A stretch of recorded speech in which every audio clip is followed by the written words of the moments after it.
Hello.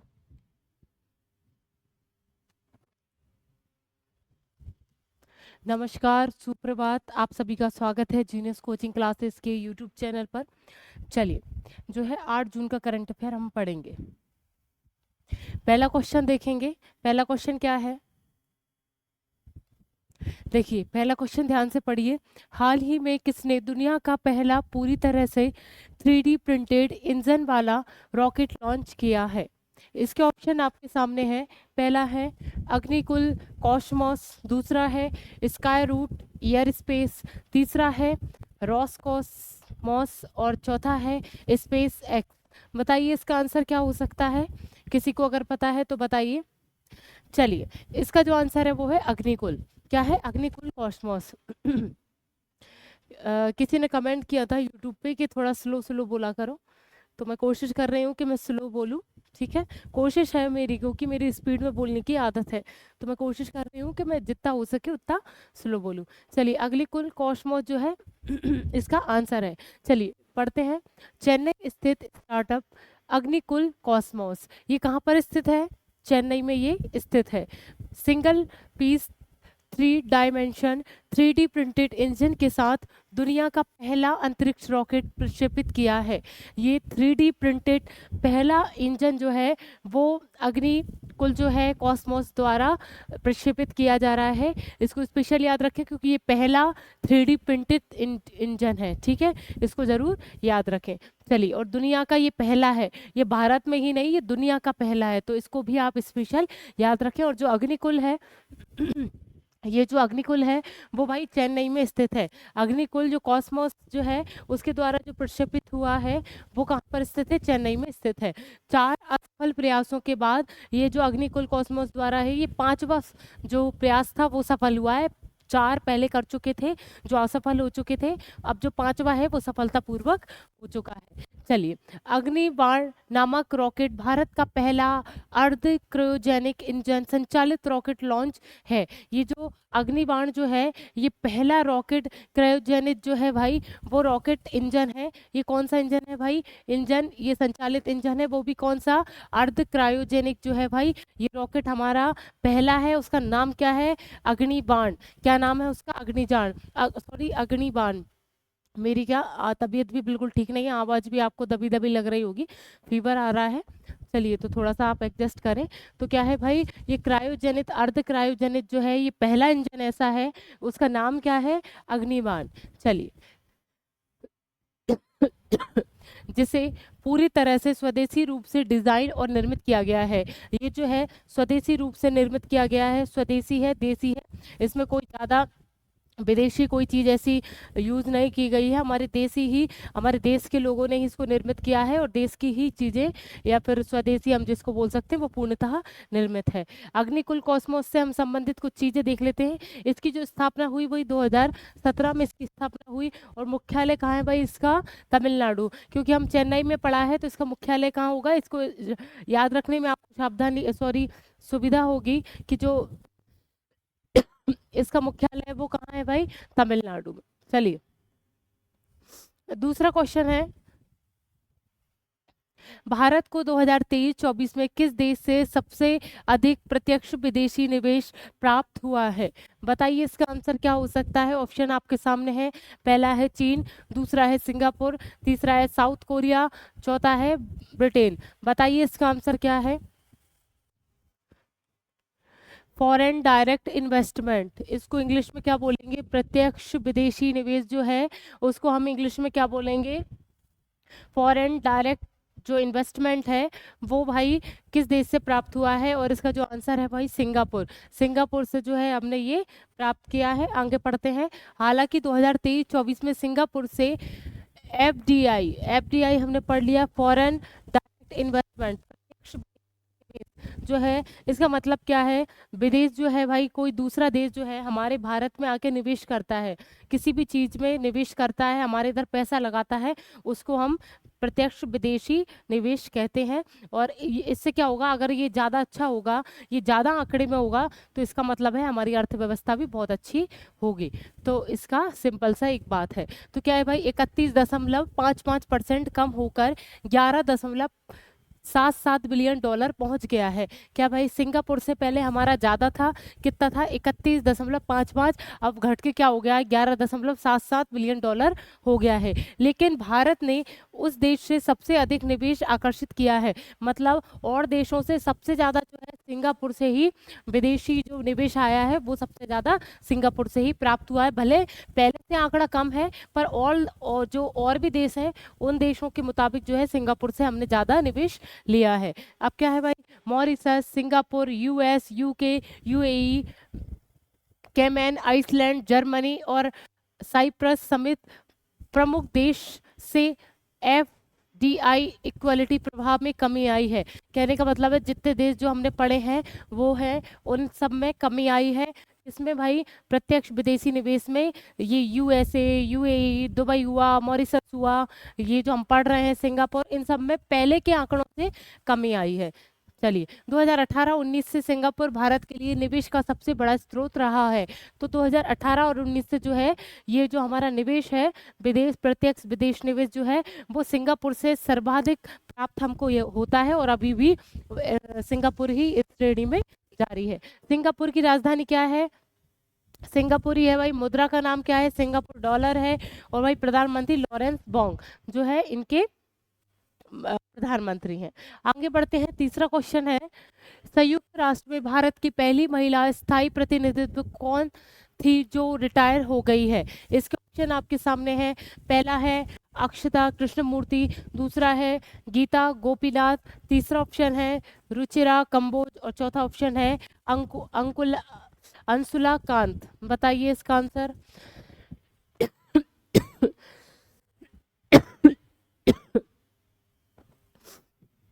भैया कोई भी घर से बाहर ना निकले अभी, हालांकि गर्मी पहले से तो कम है, पर फिर भी गर्मी के कारण जो है बहुत लोगों को लू लग जाती है, तो बुखार आ जाता है, तबीयत डाउन चल रही है, हाथ पैर वैसे ही हो रहे हैं, तो विशेष ध्यान रखें, थोड़ा ठंडा मंडा जो है वो ज़्यादा लेते रहें। चलिए, तो इसका आंसर किसी को पता है तो बताएं। ये है भाई, यूएनओ में भारत की पहली जो है भाई रुचिरा कंबोज जो है वो कौन है स्थायी प्रतिनिधि के रूप में अभी वो है, तो उनका नाम क्या है भाई? रुचिरा कंबोज। क्या नाम है भाई? रुचिरा कंबोज। आगे देखते हैं, संयुक्त राष्ट्र में भारत की पहली महिला स्थायी प्रतिनिधि रुचिरा कंबोज 35 साल की सेवा के बाद रिटायर हो गई हैं। 35 साल इन्होंने जो है संयुक्त राष्ट्र जो है उसमें स्थायी प्रतिनिधि के रूप में कार्य किया। 35 साल के बाद ये रिटायर होने वाली हैं, जो हमारे भारत से संबंधित हैं। इस दौरान जो है इन्होंने भूटान, दक्षिण अफ्रीका और भाई यूनेस्को में भारतीय दूत के रूप में कार्य किया है। कहाँ पर भाई? दक्षिण अफ्रीका और भूटान और यूनेस्को में भारतीय दूत के रूप में इन्होंने कार्य किया है, मतलब भारत के दूत के रूप में ये कार्यरत थी, दक्षिण अफ्रीका में भी और भूटान में भी, और यूनेस्को में जो है भाई वहां पर भारतीय दूत के रूप में ये चयनित हुई थी। कंबोज भाई 1987 सिविल सेवा बैच में अखिल भारतीय महिला टॉपर, जो भाई 1987 विदेशी सेवा बैच की टॉपर थी। ये भाई टॉपर थी कब की? सिविल सेवा बैच की 1987 की जो बैच है उसमें ये सिविल सेवा में सबसे टॉप में थी, और ये विदेश सेवा बैच की टॉप थी। ये विदेश सेवा जो एक ब्रांच होती है उसमें ये टॉप किया था। इन्होंने 2 अगस्त 2022 को यूएन में भारत की स्थायी प्रतिनिधि राजदूत का पद ग्रहण किया था। कब किया था भाई? 2 अगस्त 2022 में ये जो है यूएन में भारत के स्थायी प्रतिनिधि का जो है राजदूत के रूप में इन्होंने शपथ ली थी, या इन्होंने ग्रहण किया था 2022 में। यूएन मतलब संयुक्त राष्ट्र की बात चल रही है। सही, तो संयुक्त राष्ट्र के बारे में हम देख लेते हैं, हमने 10 बार पढ़ लिया है। 1945 में इसकी जो है भाई स्थापना हुई थी, और इसका जो मुख्यालय है भाई वो न्यूयॉर्क में है, और जो अध्यक्ष है गुटेरेस, एंटोनियो गुटेरेस जो है इनके अध्यक्ष हैं, और सदस्य 193 कितने भाई? 193 जो है वो इसके सदस्य हैं। और जो है सबसे 193वां सबसे लास्टवा सदस्य कौन बना है? दक्षिणी सुडान। चलिए, चौथा क्वेश्चन है आपके सामने, विश्व साइकिल दिवस प्रतिवर्ष कब मनाया जाता है? इसका ऑप्शन आपके सामने है, 2 जून, 3 जून, 4 जून, 5 जून। बताइए इसका आंसर क्या हो सकता है?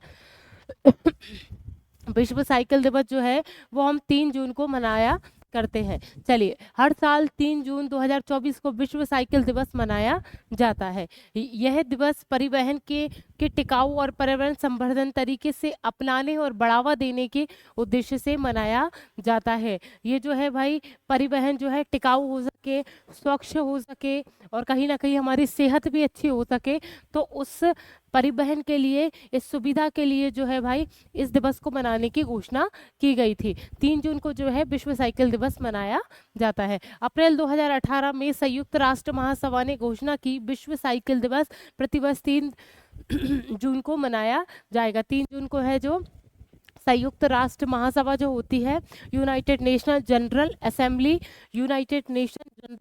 के द्वारा ये घोषणा की गई थी। चलिए, अब 5वां क्वेश्चन है आपके सामने। ब्लूमबर्ग बिलियन नेशन इंडेक्स के अनुसार एशिया के सबसे अमीर व्यक्ति कौन बने हैं? इसके ऑप्शन जो हैं आपके सामने, पहला है मुकेश अंबानी, दूसरा है गौतम अडानी, तीसरा है शिव नाडार, चौथा है रतन टाटा। बताइए इसका आंसर क्या हो सकता है? चलिए, इसका जो आंसर है भाई गौतम अडानी। आप सभी ने आंसर लगाया हो मुकेश अंबानी, पर ये नहीं है। ये भाई इस लिस्ट में जो है गौतम अडानी 11वें नंबर पे है और जो मुकेश अंबानी है उनसे नीचे स्थान पर है 12वें नंबर पर। तो जो हमारे भारत में फर्स्ट आया है और एशिया का सबसे अमीर व्यक्ति बताए जा रहे हैं, तो ये गौतम अडानी ही बताए जा रहे हैं। कौन सी लिस्ट के अनुसार?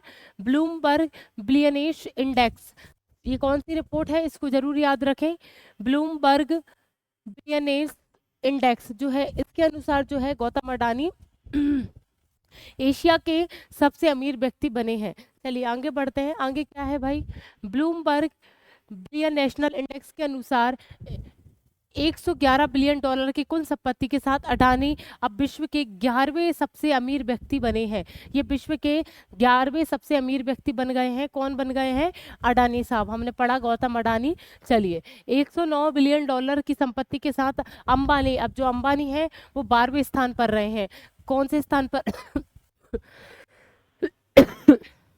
सॉरी, अब जो रहे हैं वो 12वें स्थान पर रहे हैं। ब्लूमबर्ग बिलियनियर्स इंडेक्स के अनुसार जो है 2024 में अब तक अडानी की कुल संपत्ति 26.8, अडानी की बात चल रही है, उनकी कुल संपत्ति जो है भाई 26.8 बिलियन डॉलर बढ़ गई है। इतनी की बढ़ोतरी हुई है। उनकी जो संपत्ति है भाई 111 बिलियन डॉलर, उसमें जो कितनी वृद्धि हुई है भाई? 26.8 बिलियन डॉलर की वृद्धि हुई है। जबकि अंबानी की संपत्ति में 12.7, इनकी जो अडानी थी उनके में कितनी वृद्धि हुई है? संपत्ति में 22.8 की। और भाई जो अंबानी जो है उनकी संपत्ति में 12.7 बिलियन डॉलर की वृद्धि हो गई है।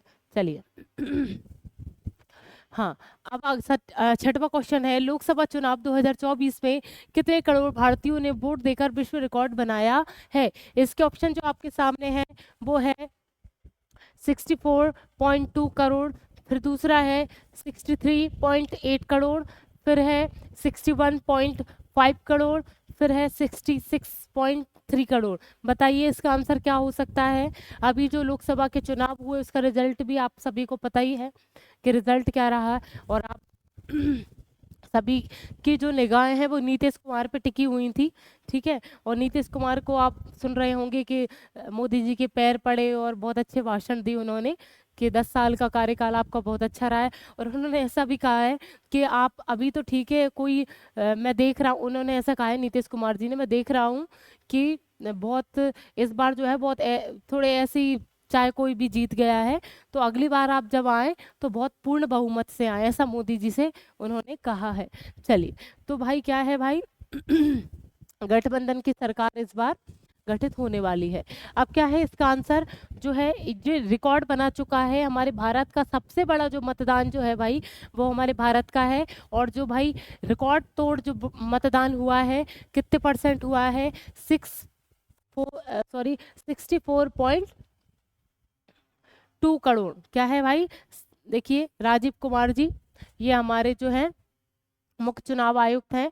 क्या नाम है भाई? राजीव कुमार। 64.2 जो है करोड़, इतना जो है मतदान हुआ है। मुख्य निर्वाचन आयुक्त राजीव कुमार, अभी जो हमने फोटो देखा, ने कहा कि भारत ने लोकसभा चुनाव में 31.2 करोड़ जो है वो महिलाओं ने वोट दिया और पूरा टोटल मिलाकर जो हमने पढ़ लिया है 64.2 करोड़ मतदाताओं की भागीदारी के साथ विश्व कीर्तिमान स्थापित किया है।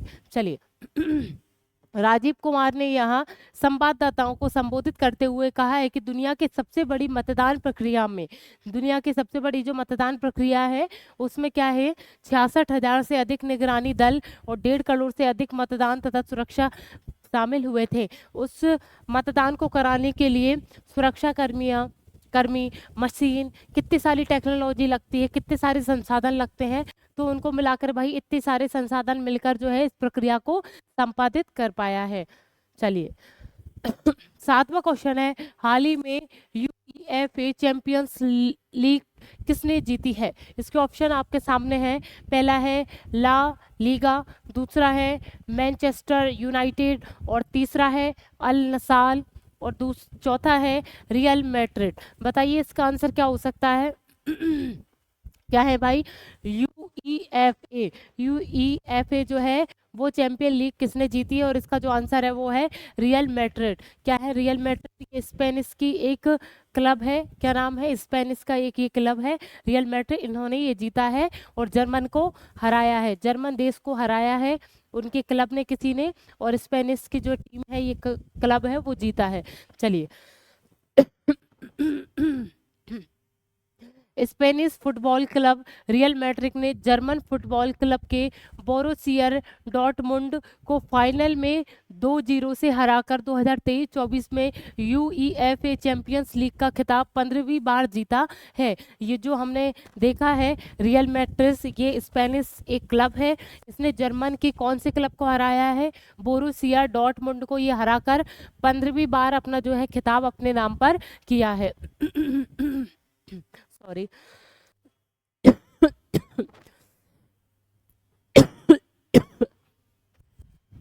हे भगवान 2023-24 में यूईएफए चैंपियंस लीग का फाइनल 1 जून 2024 को हुआ। ये जो फाइनल हुआ वो 1 जून को संपन्न हुआ 2024 में ही अभी, और इंग्लैंड में ये भाई ये इंग्लैंड में खेला गया। ये जो फाइनल खेला गया वो कहाँ पर खेला गया? इंग्लैंड में। और इंग्लैंड में भी कहाँ पर? वेम्बली स्टेडियम में ये संपादित हुआ। कहाँ पर हुआ संपादित? ये हुआ भाई इंग्लैंड में हुआ। चलिए अब क्या है भाई, यूईएफए के बारे में जो है उस कप के बारे में हम देख ले, तो इस लीग के बारे में हम देख लेते क्या है। इस चैंपियनशिप लीग की शुरुआत जो है 1955-56 में यूरोपीय चैंपियंस क्लब के कप के रूप में हुई थी। ये यूरोपीय चैंपियंस कप के रूप में इसकी शुरुआत हुई थी, और ये कब हुई थी? 1955 से 1956 के बीच में। 8वां क्वेश्चन है, हाल ही में मासिक धर्म अवकाश नीति प्रारंभ करने वाला देश का पहला उच्च न्यायालय कौन सा है? इसके ऑप्शन आपके सामने है। पहला है उत्तराखंड, सिक्किम, राजस्थान, केरल। बताइए इसका आंसर। और जो इसका आंसर है वो है सिक्किम। भाई इसमें क्या है, पीरियड्स के टाइम महिलाओं को जो पीरियड्स होते हैं उसके टाइम जो है छुट्टी देने के लिए एक हाई कोर्ट में कब से विचार चल रहा है इन सब जो सिक्किम जो है भाई, सॉरी मैंने तो आंसर बता ही दिया कि सिक्किम इसका आंसर है। इसके न्यायालय में ऐसा चल रहा है कि मासिक धर्म से अगर कोई महिला मासिक धर्म से है तो उस टाइम उसको छुट्टी मिलना अनिवार्य है, और कोई भी पैसा नहीं कटेगा। अगर छुट्टी लेंगे तो उसका कोई पैसा आपको नहीं मिले, पूर्णतः वेतन के साथ आपको वो छुट्टियां मिलेगी। ऐसा जो है वो किसने किया है? कौन से हाई कोर्ट ने किया है? सिक्किम हाई कोर्ट ने। चलिए आगे देखते हैं। महिला स्टाफ को पीरियड्स या मासिक धर्म के दौरान फुल सैलरी के साथ छुट्टी देने की व्यवस्था करने की मांग लंबे समय से उठ रही है।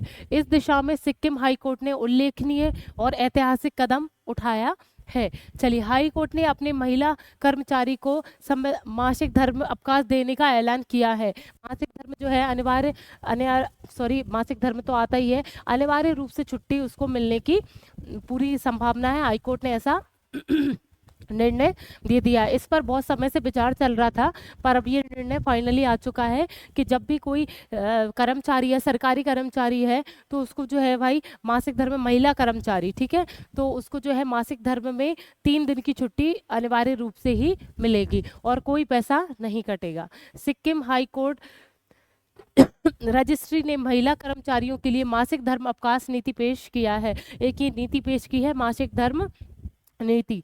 अधिसूचना के अनुसार हाई कोर्ट की महिला स्टाफ हर महीने 2-3 दिनों की मासिक धर्म अवकाश का लाभ उठा सकती है। ये जो मासिक धर्म 2-3 दिन होता है उस टाइम जो है वो अवकाश मिलेगा।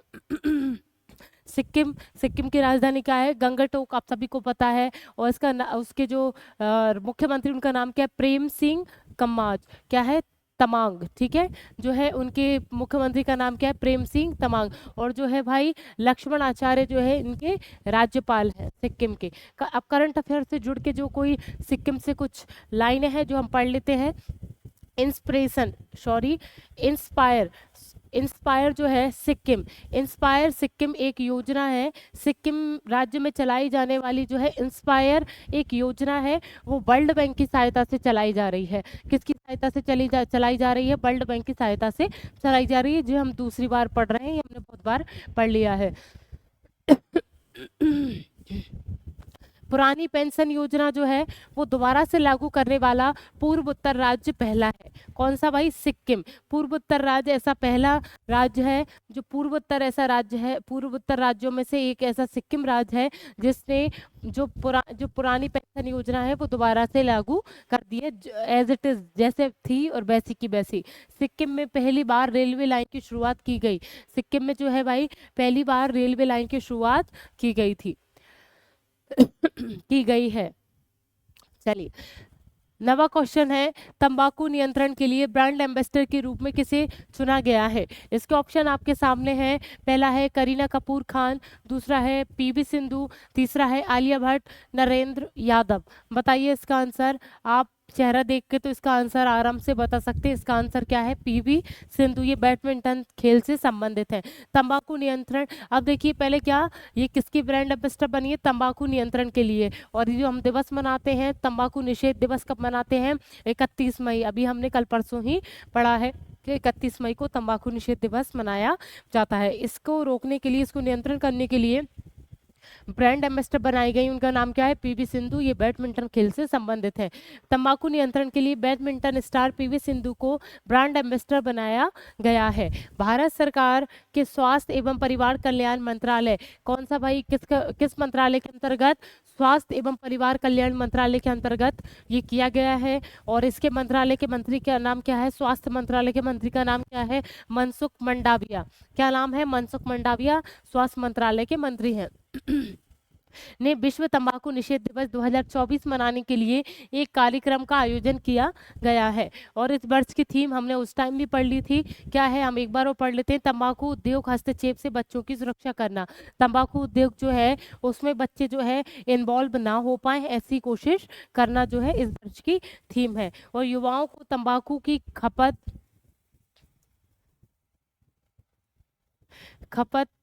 एक मिनट रुकिएगा, खपत के हानिकारक प्रभावों से बचाने की तत्काल आवश्यकता पर प्रभाव डालना। मतलब युवाओं को सचेत करना कि तंबाकू से कितनी हानि हो सकती है। सचेत तो पता नहीं कब से कर रहे हैं, पर वो सचेत ही नहीं हो रहे हैं। युवाओं को मरना है तो वो तो मरेंगे ही, ठीक है। इच्छा, इच्छा में मृत्यु है। ये तो तंबाकू वगैरह खाना तो इच्छा मृत्यु है। आप खुद खा रहे हैं तो आप अपनी इच्छा से अपनी मृत्यु को बुला रहे हैं, तो ये आपकी इच्छा है।